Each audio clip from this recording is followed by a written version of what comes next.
Yun, kumusta mga pare ko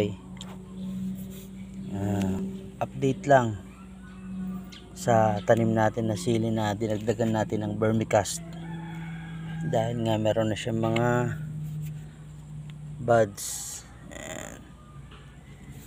Ayan, meron na siya ngayon mga pods. Ayan na, nilagyan na nga lang natin ng ziplock para hindi matusok ng fruit fly. Ayan, maliit pa lang binabalot na natin. Gamunggo pa lang binabalot na natin agad para hindi na matusok. Ayan.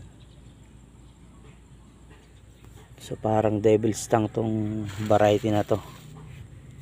Ganito ang devil's tongue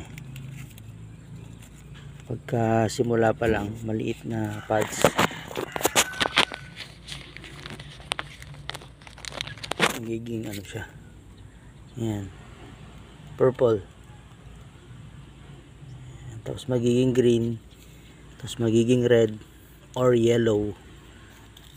Yan, orange pwede din, pwede ding may lumabas na orange. So update lang. Yan, so ang dami pa niyang mga ano, pwede maging bulaklak, maging bunga. Sana kayanin niya sa ganito kaliit na taniman. Yan. Alright. Yan. So update lang mga pare ko.